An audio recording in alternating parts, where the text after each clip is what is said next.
हिंदी विद्यालय कक्षा 5 विषय पर्यावरण पाठ 1 चींटी। कैसे पहचाना चींटी ने दोस्तों। पार्ट 2। अब गेंद या छोटा सिक्का उछालकर पकड़ने का खेल खेलो। एक बार दोनों आंखें खोलकर और एक बार एक आंख बंद करके किस स्थिति में उसे पकड़ना आसान लगा। तो आपको क्या करना है कि एक गेंद लेनी है या कोई छोटा सिक्का ले लीजिए, फिर उसको उछालना है। कैसे उछलना है? 2 तरीक़ों से उछलना है। एक बार क्या करना है, दोनों आंखें खोलकर, और दूसरी बार क्या करना है, एक आंख बंद करके। तो आपको देखना है कि कौन सी स्थिति, मतलब कौन से स्थिति में उसे पकड़ना आसान हुआ। गेंद या जो भी आपने लिया है वो कैसी स्थिति में पकड़ना आसान हुआ था। तो दोनों आंखें खोलकर हम उछालकर उसे पकड़ेंगे तो आसान होगा, क्योंकि हम दोनों आँखों से उसे अच्छे से देख सकते हैं। एक आँख से थोड़ी प्रॉब्लम होगी। सोचो, अगर पक्षियों की तरह तुम्हारी आंखें तुम्हारे कान की जगह होती तो कैसा होता। तुम ऐसे क्या क्या काम कर पाते जो अभी नहीं कर पाते हो। तो सोचो कि ये दिख रहा है आपको पिक्चर में, क्या आपको ऐसे ही कि जहाँ आपके कान है वहाँ आपकी आँखें होती, जैसे पक्षियों की आँखें होती वहाँ वैसी की वैसी आपकी आँखें होती, तो आप कौन कौन से काम कर सकते जो आप अभी नहीं कर सकते हो। तो हम दाएं और बाएं दोनों साइड की जो चीज़ें होती है वो आराम से हम देख सकते हैं, और सीधे भी हम देख सकते हैं, क्योंकि पक्षी दोनों तरफ देख सकते हैं। जो दाईं आँख होगी वो दाईं तरफ का सब कुछ देख सकते हैं, और जो बाईं होगी वो बाईं तरफ, दो एक ही समय पर दोनों दिशाओं में आराम से देख सकते हैं। चील, बाज और गिद्ध जैसे पक्षी हमसे 4 गुना ज़्यादा दूर से देख पाते हैं। जो चीज़ हमें 2 मीटर की दूरी से दिखाई पड़ेगी वही चीज़ ये पक्षी 8 मीटर की दूरी से देख लेते हैं।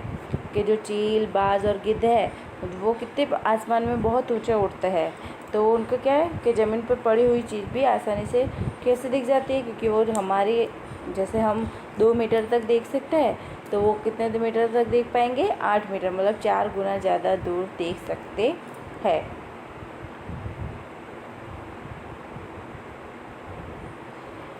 क्या तुम सोच सकते हो ज़मीन पर पड़ी हुई एक रोटी किसी चील को कितने दूर से दिखाई दे जाती होगी।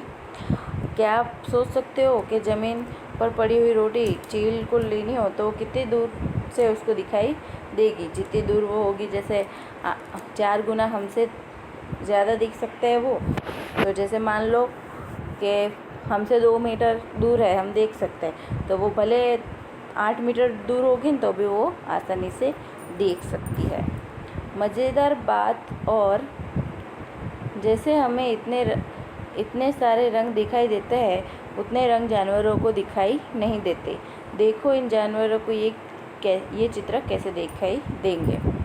तो जितने रंग, हमको तो सारे रंग जैसे है वैसे दिखाई देंगे, लेकिन जानवरों में क्या है, वो रंग दिखाई नहीं देंगे। जैसे नीचे दिखाया गया है कि ये क्या है, इंसान को जैसा वो प्लांट होगा, जैसे उसके रंग होंगे, जैसा कुछ भी है, जैसा का जैसा वो हमें दिखाई देगा। चिड़िया को क्या ज़्यादा डार्क दिखाई देगा, सारी चीज़ें डार्क दिखाई देगी। कुत्ते को क्या होगा, थोड़ा हरा है, मतलब यहाँ पिंक दिखाया है तो यहाँ पे क्या हो गया, सफ़ेद आ गया, थोड़ा हरा और येलो, ये मिक्सअप दिखाई देगा उन्हें।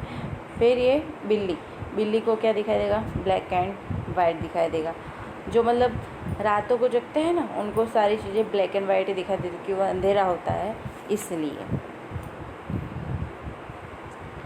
आमतौर पर माना जाता है कि दिन में जागने वाले जानवर कुछ रंग देख पाते हैं।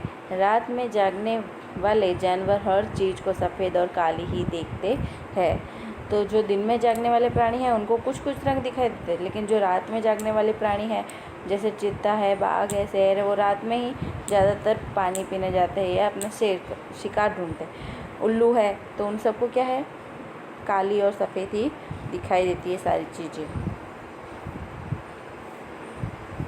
कितने तेज है कान। तुमने कक्षा 4 में पढ़ा था, हमें पक्षियों के कान दिखाई नहीं देते।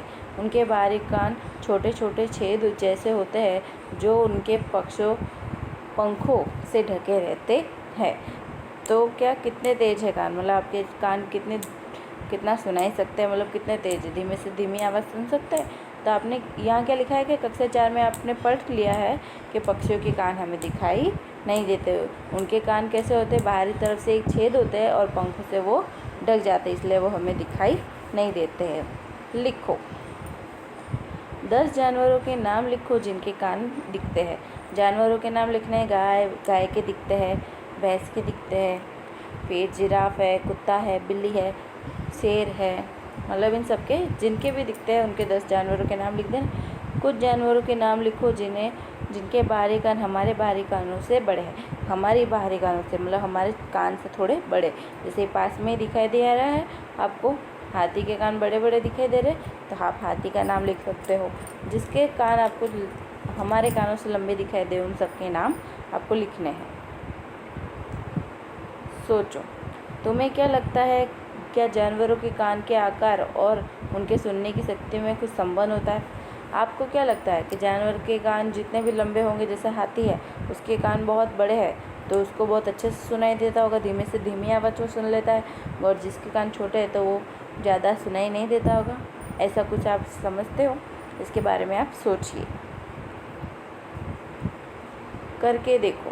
स्कूल में कोई शांत जगह ढूंढो, वहाँ एक बच्चा बाकी बच्चों से थोड़ी दूर खड़ा होकर धीरे से कुछ बोले। आपको क्या करना है कि स्कूल की एक शांत जगह ढूंढनी हो। आप घर पे भी कर सकते हो, घर में कोई शांत जगह ढूंढो।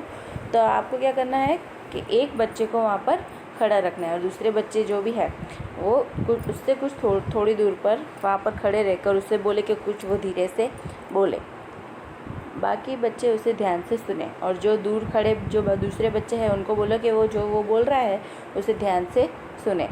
वही बच्चा फिर से उतने ही धीरे बोले, फिर उसने जो बोला आपने सुना, फिर वापस उसे बोला कि वही वापस उतना ही धीरे बोले वापस। इस बार बाकी बच्चे अपने कानों के पीछे हाथ रखकर सुने। अभी क्या करना है, सुनना है, लेकिन क्या करना है, कानों के पीछे अपना हाथ रख देना है। किस बार आवाज़ साफ सुनाई दी, अपने साथियों से भी पता करो। अब किस बार, जैसे आप ऐसे ही सुन रहे थे तब, या हाथों को कान के पीछे रखा था तब। ऑब्वियसली जब अपने हाथ कान के पीछे रखोगे तो हमें ज़्यादा साफ सुनाई देगा। तुम अपने कानों पर हाथ रखकर कुछ बोलो, अपनी ही आवाज़ सुनाई देती है ना। और अपने हाथों को कान के ऐसे कान पर रखकर देखो और फिर कुछ बोलो तो अपनी आवाज़ हमको ही अंदर सुनाई देती है। एक बार डेस्क को बजाओ, कैसी आवाज़ आती है? अब जैसे चित्र में दिखाया है वैसे ही डेस्क पर कान लगाओ।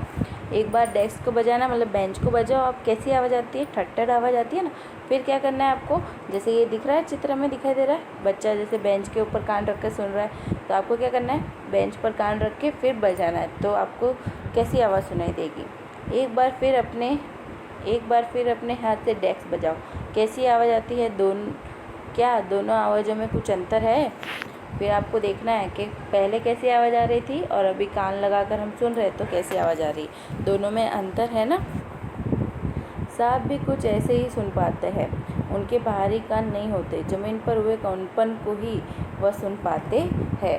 सांप का भी कुछ ऐसा ही है, उसके बाहरी कान नहीं होते, वो क्या होता है, ज़मीन के कंपन से ही वो सुन जाता है कि कोई आ रहा है या कुछ हो रहा है। आवाज़ें अलग अलग। जंगल में ऊंचे पेड़ पर बैठा लंगूर पास आती मुसीबत जैसे शेर चीता को देखकर एक खास आवाज़ निकालकर अपने साथियों को संदेश देता है। फिर क्या है कि जंगल में आप देखोगे तो जो जानवर रहते हैं वो हर तरह की आवाज़ निकालते हैं, लेकिन वो क्या करते हैं कि जो ये दिख रहा है बाथरूम, इसे क्या कहते हैं, लंगूर कहते हैं। तो क्या होता है कि जब शेर चीता कोई शिकार करने के लिए निकलता है तो अपने साथियों को चौकन्ना करने के लिए क्या अलग से कोई आवाज़ निकालता है और उन साथियों को चौंका देता है कि शेर या चीता आ रहा है। इस काम के लिए पक्षी भी खास आवाज़ें निकालते हैं, जैसे जानवर निकालता है वैसे पक्षी भी खास तरह की आवाज़ें निकालते हैं। कुछ पक्षी अलग अलग खतरों के लिए अलग अलग आवाज़ें निकालते हैं, जैसे अलग अलग खतरे होंगे वैसे अलग अलग आवाज़। खतरे मीन्स कि कोई शिकार के लिए निकला है, क्या कोई आग लग गई है या कुछ भी, तूफान आ रहा है या कुछ भी, तो सबके लिए अलग अलग आवाज़ निकालते हैं। जैसे उड़कर आने वाले दुश्मन के लिए एक तरह की आवाज़ और ज़मीन पर चलकर आने वाले के लिए दूसरी की दूसरी तरह की आवाज़। तो पक्षियों के लिए तो उड़ते भी हैं, तो उड़ने वाले पक्षी भी उनके दुश्मन हुए, जैसे चील है। बड़े बड़े पक्षी होते हैं तो छोटे छोटे पक्षियों को मार कर खाते हैं, इसलिए उनके लिए भी अलग आवाज़ निकालते हैं, और जो ज़मीन पर चलने वाले हैं उनके लिए भी अलग आवाज़ निकालते हैं।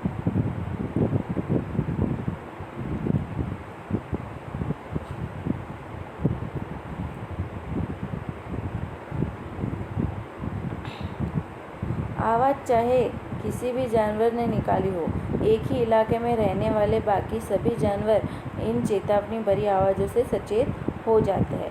भले आवाज़ किसी ने भी निकाली हो, कोई भी प्राणी निकाले हो, लेकिन जो भी उनके इलाके में जितने भी जानवर हैं वो चेतावनी भरी आवाज़ से एकदम चौकन्ने हो जाते हैं, कि सावधान हो जाते हैं।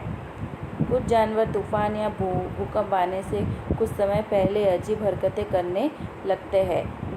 जो लोग जंगल में रहते हैं और जानवरों के इस व्यवहार को समझते हैं, वे जान लेते हैं कि भूकंप आने वाला है या कुछ अनहोनी होने वाली है। कि ये जो जानवर है ऐसे जैसे तूफान आने वाला है, भूकंप आने वाला है, तो उसकी हरकतें उन्हें पहले ही पता चल जाती है और वो अलग अलग आवाज़ करने लगते हैं। जो लोग जंगल में रहते हैं, जंगल के आसपास रहते हैं, तो वो जानवरों का ऐसा व्यवहार देखते हैं और उनको समझते हैं, तो उनको आसानी से पता चल जाता है कि भूकंप आने वाला है या कुछ अनहोनी होने वाली है।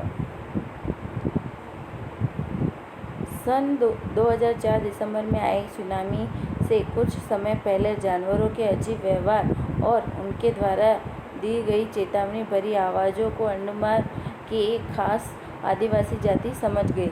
उन्होंने वह इलाका खाली कर दिया। इस प्रकार इस जाति के लोग सुनामी के कहर से अपनी जान बचा पाए। तो क्या हुआ, 2004 दिसंबर में कि सुनामी आने वाली, तो पहले से ही कुछ जानवरों ने अजीब व्यवहार करना चालू कर दिया। तो वो चेतावनी भरी आवाज़ों से क्या हुआ, अंडमान के एक आदिवासी को आवाज़ें समझ में आ गई कि कुछ होने वाला है। तो उन्होंने क्या किया, अपना जितना भी इलाका था खाली करके दूसरी जगह रहने चले गए। तो उससे क्या हुआ, जो सुनामी आई उसमें उन सबकी जान बच गई। डॉल्फिन भी अलग अलग तरह की आवाज़ निकालती है और एक दूसरे से बात करती है। वैज्ञानिकों का यह मानना है कि कई जानवरों की अपनी पूरी भाषा है, कि डॉल्फिन भी अलग अलग आवाज़ निकालती है और एक दूसरे से बातें करती है। और वैज्ञानिकों का भी ये मानना है कि अलग अलग जानवर अपनी अपनी भाषा बोलता है। लिखो, क्या तुम कुछ जानवरों की आवाज़ें समझ सकते हो? किस किस की? क्या कुछ जानवर तुम्हारी भाषा भी समझ सकते हैं? कौन कौन से? क्या आप किसी की जानवरों की आवाज़ समझ सकते हो? तो जिसके पालतू डॉग्स होंगे या कैट्स होगी, जो भी पालतू प्राणी होगा, तो वो समझ सकता है कि उसे क्या चाहिए क्या नहीं चाहिए, उसको क्या हो रहा है क्या नहीं हो रहा है, वो आसानी से समझ सकते हैं। फिर क्या लिखा है कि जानवर तुम्हारी भाषा समझते हैं। ऑब्वियसली कि जो पालतू प्राणी होगा तो वो पालतू जानवर भी हमारी भाषा समझ सकता है। कि हम दुखी होंगे तो वो भी थोड़ा देखेगा कि आज क्या हुआ है क्या नहीं, तो वह जानवर भी हमारी भाषा समझते हैं। कि कुत्ते को बोलता है ना कि सिट डाउन, स्टैंड अप, जो भी है, तो जो जैसा हम बोलते हैं उसे वैसा ही करता है, तो वो हमारी बात भी समझते हैं। आओ खेले एक मज़ेदार खेल। जिस तरह पक्षी हर अलग बात के लिए अलग अलग आवाज़ें निकालते हैं, उसी तरह तुम भी अलग अलग बातों के लिए आवाज़ों की भाषा बना लो। ध्यान रहे, बोलना नहीं है, केवल आवाज़ें निकालनी है और साथियों को अपनी बात समझानी है। तो आपको क्या करना है कि जैसे पक्षी अलग अलग आवाज़ निकालते हैं ना अलग अलग बात के लिए, वैसे भी आपको अलग अलग बातों के लिए अलग अलग आवाज़ निकालनी है। और ध्यान रहना है, बोलना बिल्कुल नहीं, सिर्फ आवाज़ों से अपने दोस्तों को समझाना है कि आप क्या बोलना चाहते हो। किन बातों के लिए चेतावनी संदेश भेजना चाहोगे? जैसे कक्षा में टीचर के आने पर, तो आप जैसे चेतावनी संदेश भेजना चाहते हो, तो जैसे टीचर क्लास में आती है तो उसके लिए कोई चेतावनी संदेश के कोई आवाज़ निकालो या कोई इशारा करो या कुछ भी, कि टीचर के आने का पता चल जाए। कितना सोए? बहुत से जानवर किसी खास मौसम में लंबी गहरी नींद में चले जाते हैं, लंबी भी इतनी कि कई महीनों तक फिर दिखाई ही नहीं देते। कि कोई कोई से जानवर ऐसे होते हैं कि जो मौसम के अनुसार वो लंबी गहरी नींद में चले जाते हैं, कि इतनी लंबी होती है कि वो कई कई महीनों तक दिखाई भी नहीं देते हैं। क्या तुमने कभी ध्यान दिया है कि सर्दियों के दिनों में अचानक ही छिपकलियाँ कहीं गुम हो जाती है। सोचो वे क्या ऐसा क्यों करती है। कि आपने कभी सर्दियों में छिपकलियाँ देखी है? कहीं गुम हो जाती है, दिखती नहीं है, तो क्या है, सोने चल जाते हैं। वैसे भालू है, भालू भी क्या करेगा, सर्दियों के टाइम एक गुफा में, उनके गुफा में जाकर आराम से सो जाता है।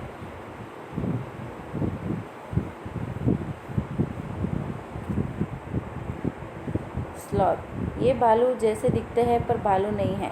ये दिन के करीब 17 घंटे पेड़ों से उल्टे सिर लटककर मस्ती से सोते हैं। ये जिस पेड़ पर रहते हैं उसी के पत्ते खाकर पलते हैं, इसलिए इन्हें कहीं और जाने की ज़रूरत ही नहीं पड़ती। तो ये आपको दिख रहा है, दे रहा है, ये भालू जैसा, लेकिन भालू नहीं है। इसका नाम क्या है, स्लॉथ है।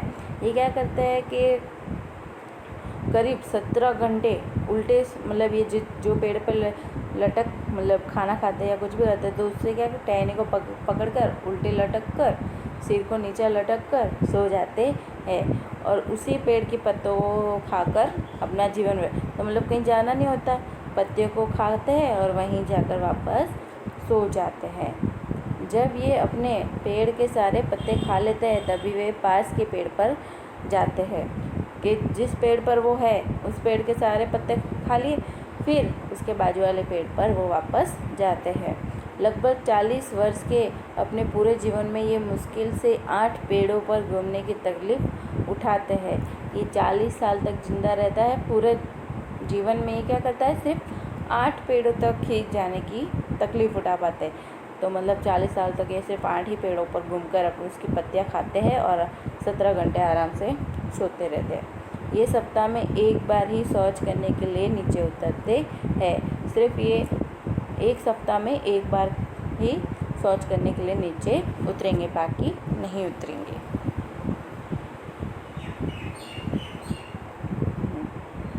अब यहाँ देखो, ये चक्र दिख रहा है आपको, तो क्या है, स्लॉथ का जागना। तो वो क्या करते हैं, 17 घंटे तो मतलब इनका सोना ही हो गया, तो बाकी घंटे वो क्या करते हैं, खाते हैं और वापस सो जाते हैं। जैसे ये 24 घंटे दिख रहे हैं आपको, ये पूरी 24 घंटे है। 24 घंटे में वो 17 घंटे तो वो सो जाते हैं, तो बाकी कितने बचे बताइए। जैसे यहाँ 18 घंटे लिखे, लेकिन नहीं, 18 घंटे नहीं, 17 घंटे, यहाँ 18 घंटे हो जाते।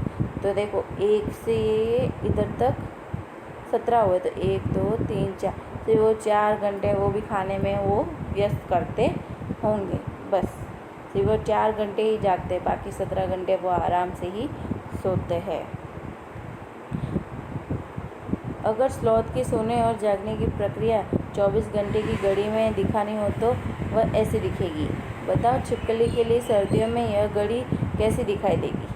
तो घड़ी तो पूरी भर जाएगी, क्योंकि वो पूरे सर्दियों में 24 घंटे वो आराम ही करती है। चित्रों में कुछ जानवरों के सोने के समय को दिखाया गया है। यह चित्र, हर चित्र के नीचे लिखो कि वह जानवर एक दिन में कितने घंटे सोता है। तो देखो कितने आपको राउंड्स दिए गए हैं, 1 2 3 4 5 6 7 8 9 10 11 12 दिए गए हैं। तो 12 दूनी 24 हो गया। अब 24 में से कितने वो गिनती है, 2 बॉक्स में ब्लैक है, तो मतलब वो सिर्फ 4 घंटे ही, मतलब 24 घंटे में सिर्फ 4 घंटे ही सोती है और 20 घंटे वो खाना इधर उधर घूमती है, खाना खाती है या अपने बच्चों को दूध पिलाती है, जो भी करती है वो अपना काम 20 घंटे में करती है। फिर आपको क्या है, 1 2 3 4 5 6 7 8 9 मतलब ये भी 18 घंटे सोता है, आराम करता है। सिर्फ ये 6 घंटे ही अपना काम करता है, जो भी इसको शिकार करना है या कुछ भी करना है। और जिराफ है, तो मतलब गाय क्या है, सिर्फ 4 घंटे सोती है। अजगर 18 घंटे सोता है। जिराफ तो सिर्फ एक बॉक्स है, तो मतलब 2, जिराफ तो सिर्फ 2 घंटे ही सोता है, बाकी दिन वो क्या करता है, वही इधर उधर घूमता है और खाना खाता है और अपने बच्चों को संभालता है। बिल्ली क्या करती है, तो बिल्ली के कहते हैं 1 2 3 4 5 6 6 मतलब वो 12 घंटे सोती है और 12 घंटे अपना काम करती है। मतलब ये पूरे चक्र में 12 शायद ये है और होते 24 है, तो मतलब एक बॉक्स को आप 2 मान लीजिए, फिर 2 के बाद 4 आ जाएगा। वैसे 2 का पहाड़ा होता है वो पूरा करना है। आया समझ में? अपने आसपास किसी जानवर को देखकर क्या तुम्हारे मन में कुछ प्रश्न उठते हैं? कौन से कोई 10 प्रश्न बनाओ और लिखो। क्या आपके आसपास में जो भी जानवर दिखते हैं, कुत्ता, बिल्ली, गाय, भैंस, तो आपके मन में कौन से उनको देखकर कौन से प्रश्न उठते हैं? वो जो भी प्रश्न है आप लिखो और बनाओ और उनके बारे में लिखो, उनका हल ढूंढो कि ऐसा क्यों। आपको यहाँ क्या बाघ का पिक्चर दिया है और उसके बारे में लिखा गया है। तो क्या लिखा है? बाघ अंधेरे में हमसे 6 गुना बेहतर देख सकता है। पक्षी हमसे 8 गुना अच्छे से देख सकता है, लेकिन अंधेरे में बाघ हमसे 6 गुना ज़्यादा अच्छे से देख सकता है। बाघ की मूंछें हवा में हुए कंपन को भाप लेती है और उसे शिकार की बिल्कुल सही स्थिति का पता चल जाता है। इससे इन्हें अंधेरे में रास्ता ढूंढने में भी मदद मिलती है। बाघ की जो मूंछें होती है उनसे क्या हवाओं को कंपन, हवा उसे टच होती है ना, मूंछों को हवा लगती है ना, तो उससे कंपन से वो शिकार कहाँ है, कौन सी स्थिति में है वो जान लेता है और उनसे वो रास्ता भी ढूंढ लेता है। बाघ अपने इलाके में मूत्र करके अपनी गंध छोड़ते जाते हैं। यह इलाका कई किलोमीटर बड़ा हो सकता है। एक बाघ किसी दूसरे बाघ के मूत्र की गंध को झट पहचान लेता है। फिर इस इलाके में घुसना है या नहीं, यह तो उस बाघ की मर्जी।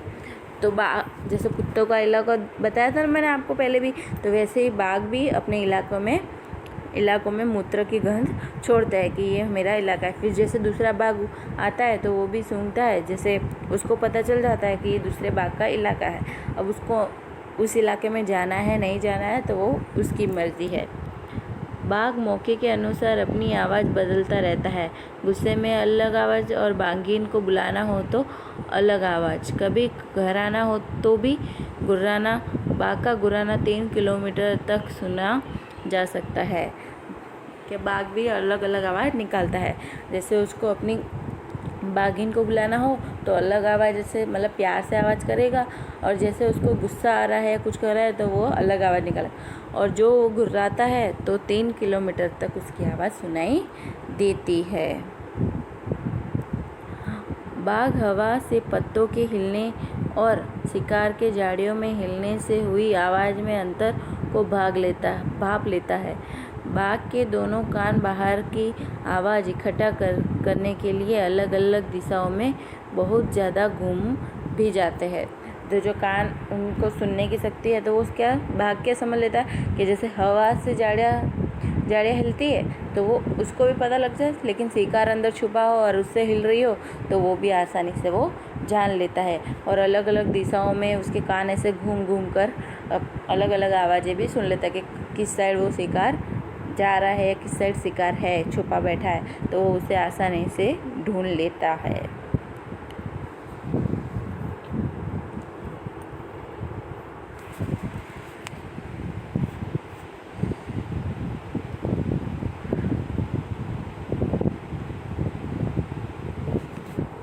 बाघ इतना सतर्क जानवर है, लेकिन इस सब के बावजूद आज वह खतरे में है। सोचो, जंगल के बाघ को किन चीज़ों से खतरा होगा। क्या हम भी जानवरों के लिए खतरा बन रहे हैं? कैसे कि बाघ भले भी इतना समझदार है, सतर्क है, लेकिन इसके बावजूद भी वह आज बहुत खतरे में है। कि आपको ये सोचना है कि जंगल के बाघ किन चीज़ों से खतरे में आ रहे हैं। पहला कि वो जंगल ख़त्म होते जा रहे हैं, जिनके जवाबदार भी हम इंसान ही हैं। तो इससे वो क्या करते हैं, गांव की तरफ, शहरों की तरफ आने लगे, क्योंकि उनको वहाँ खाना नहीं मिलता है। तो वो क्या करते हैं, शहरों की तरफ आते हैं, और शहरों या गांव में आ गए तो वो इंसान उनसे डर कर उनको बाहर देते हैं।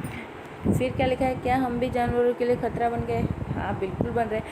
कोई इन्हें शौक से, मतलब उनकी स्किन के लिए, उनकी चमड़ी के लिए कोई इन्हें मारता है, कोई इनके डर के लिए मारता है, कोई भी रीज़न से उन्हें मार ही देता है कोई। या फिर हम जंगल जैसे काटते जा रहे हैं, वो वहाँ शाकाहारी प्राणी तो बचेंगे नहीं, तो शाकाहारी प्राणी नहीं होंगे तो फिर जो मांसाहारी जीव है जैसे बाघ है वो भी कैसे रहेगा वहाँ पे। क्या तुम जानते हो, हाथी को उसके दांतों, गेंडे का सींग, शेर, मगरमच्छ और सांप को उनकी खाल के लिए मार दिया जाता है। मैंने आपको बताया वैसे ही कि हाथी को किसके लिए मारा जाता है, उसके दांतों की वजह से, क्योंकि उसके दांतों से बहुत सारे जो गहने होते हैं और बहुत मतलब कुछ भी बनाने के लिए उसको मार दिया जाता है, और उनके दांत बहुत ही महंगे बिकते हैं। जो गेंडे का सींग होता है उसके लिए उसको मार देते हैं। शेर है, मगरमच्छ है, बाघ है, सांप है, चीता है, जो भी है, उनको क्या, उनकी खाल जो उनकी स्किन होती है उनको उखाड़ कर उनकी खाल के लिए उनको मार दिया जाता है। कस्तूरी हिरण को थोड़ी सी खुशबू के लिए मारा जाता है। जो कस्तूरी हिरण होता है उसके क्या नाभि के वहाँ कस्तूरी जैसा होता है, तो उसमें क्या बहुत अच्छी खुशबू होती है, तो उसके लिए भी थोड़ी सी खुशबू के लिए भी उसे मार दिया जाता है। जानवरों को मारने वाले लोगों को शिकारी कहते हैं, और जो जानवरों को मारता है उन्हें हम क्या कहते हैं, शिकारी बोलते हैं। हमारे देश में बाघ और अन्य कई जानवरों की गिनती इतनी कम हो गई है कि उनके लुप्त हो जाने का खतरा है। हमारे देश की सरकार इन्हें बचाने के लिए बहुत से जंगलों को सुरक्षा दे रही है, जैसे उत्तराखंड का जिम कॉर्बेट नेशनल पार्क और राजस्थान के भरतपुर जिले में धाना के जो बाघ है या कोई भी अन्य जानवर है उनकी जिनकी गिनती कम होती जा रही है, लुप्त होते जा रहे हैं, तो उनके लिए क्या कर रहा है हमारा देश, अभ्यारण्य बना रहा है, जंगलों को सुरक्षा दे रहा है। जैसे उत्तराखंड में जिम कॉर्बेट नेशनल पार्क है, राजस्थान में भरतपुर जिले में घाना है। इन जंगलों में जानवरों का शिकार करना मना है। यहाँ लोग जानवरों या जंगलों को कोई नुकसान नहीं पहुँचा सकते। जो ये नेशनल पार्क है या घाना है, तो उन जंगलों में क्या है, जानवरों का शिकार करना सख्त मना है, और यहाँ पर कोई भी लोग जानवर या कोई जंगल को नुकसान नहीं कर सकते, मतलब पेड़ पौधे भी नहीं काट सकते हैं। पता करो, भारत में जानवरों की सुरक्षा के लिए ऐसे नेशनल पार्क और कहाँ कहाँ है, इनके बारे में जानकारी इकट्ठा करके अपनी रिपोर्ट तैयार करो। तो हमारे भारत में बहुत सारे अभ्यारण्य हैं, नेशनल पार्क बहुत सारे हैं, तो उनके क्या ना आपको एक लिस्ट बनानी है कि कौन कौन से अभ्यारण्य है और किस जानवर के लिए है, वह आपको एक लिस्ट बनानी है। हम क्या समझे, क्या तुमने कभी ध्यान दिया है, बहुत से गायक गायिका गाते समय अपने कान पर हाथ रखते हैं, वे ऐसा क्यों करते हैं? आपने कभी देखा हो कि जो गाना गाते हैं या कुछ भी गाना गाते हैं गायिका या जो भी सिंगर है, तो वो क्या करते हैं, अपने हाथ है वो अपने कान पर रखकर सुर लगाते हैं। तो वैसा क्यों करते होंगे? क्योंकि वो एकदम अच्छे से अपनी आवाज़ को भी समझ सके और अच्छा सुर लगा सके। कुछ उदाहरण देखकर समझाओ, जिससे हमें पता चलता है कि जानवरों की देखने, सुनने, सूंघने और महसूस करने की शक्ति बहुत तेज़ होती है। तो जो हम इंसान हैं उससे कई गुना ज़्यादा जानवरों में देखने, सुनने, सूंघने और महसूस करने की शक्ति बहुत ज़्यादा होती है।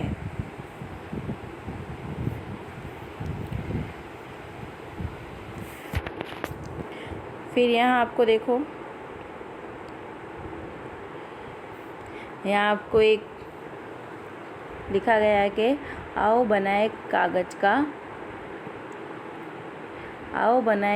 का कुत्ता। सामान क्या है, थोड़ा मोटा कागज़, पेंसिल और कैंची। तो क्या लिखा है आपको नीचे देखो, कागज़ में से लंबी पट्टी काटो। तो लंबी पट्टी कैसे काटनी है, आपको बाजू में दिखाई दे रहा है, ये आपको ऐसे लंबी पट्टी काटनी है। 1 से लेकर 6 तक निशानों पर कट लगाओ। तो आपको कट दिख रहा है 1, 2, 3, 4, 5 और 6, और ये बीच बीच में आपको कट लगाने हैं। आया समझ में? 1 और 2 नंबर के काटे हुए हिस्सों को आपस में फंसाओ। जो आपने 1 और 2 जो हिस्से काटे हैं उसको एक दूसरे में फंसाना है। इसी तरह 3 और 4 में और 5 को 6 में। इसी जैसे आपने 1 और 2 को फंसाया, उसी तरह 3 को 4 में फंसाओ, 5 को 6 में फंसाओ। इस चित्र में कुत्ते के पैरों वाले हिस्से पर जो निशान दिख रहे हैं उन पर भी काट लगाओ। जैसे आपको पैरों के निशान दिखाई दे रहे हैं, तो ये मैंने आपको बताया ना, ये वाले निशान, वैसे आपको निशान लगाना है। सिर के ऊपर के कटे हुए हिस्से को मोड़कर कुत्ते के कान बनाओ। और जो सिर के है तो आप देख रहे हैं, वैसे आप बना सकते हैं, या आप अपने घर पर आराम से बना सकते हैं। है ना मज़ेदार? और ये आपको देखना है कि आपसे बनता है कि नहीं, और ज़रूर करके मुझे कमेंट करके बताइएगा कि आपसे ये कुत्ता बना कि नहीं।